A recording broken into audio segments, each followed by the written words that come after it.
till midnight, then. What's that dark place over there? Jostled by street sellers and soldiers on leave, there was plenty of time for Rowena to glance to where Alice was pointing. The real China, Kowloon Walled City, KWC for short. Alice wrinkled her nose at the ramshackle buildings between the main thoroughfare and the old city. They look like they're ready to fall down. Some bits of them do, when it's been raining. I can believe it. We're not going in there, are we? Rowena smiled. Alice was all front, brave as could be, but underneath she quivered. Do you want to? No, thank you. I thought we were going to a club. It's a bar, not a club.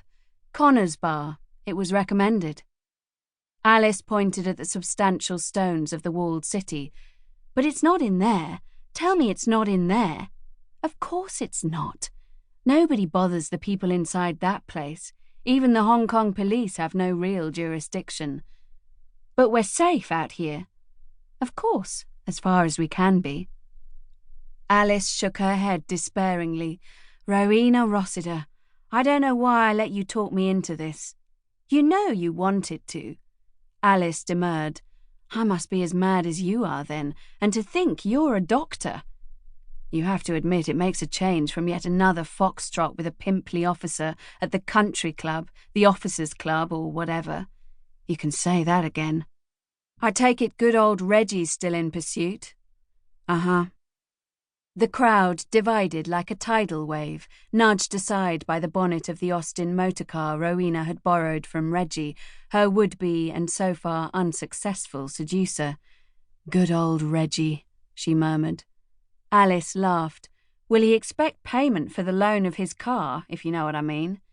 If he does, I shall remind him that he's a gentleman and the son and heir of another. Oh, yes, Alice smirked. One has one's reputation to think of. Sharing a bed with Reggie Stewart is not the stuff that dreams are made of. Reggie had been pursuing Rowena for months. Dinner, theatre, and other diversions having failed, he was obviously hoping the car would do the trick. Rowena had other ideas. She didn't fancy Reggie. He was too much like every other officer stationed in Hong Kong, an outpost of empire that didn't even warrant a full complement of military personnel. It was minimal, especially when compared with Singapore.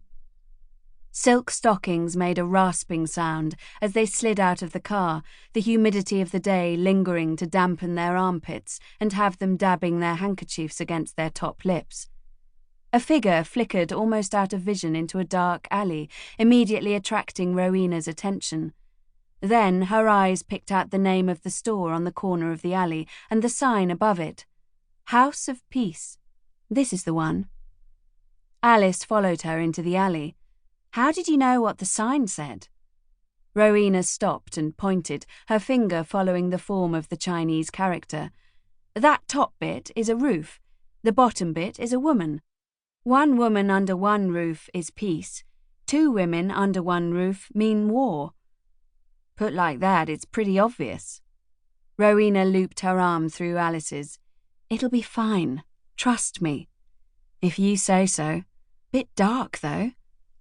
This is it. Above the blank surface of a dark red door, a solitary sign, unadorned by any decorative feature, declared they'd arrived at their destination, Connor's Bar.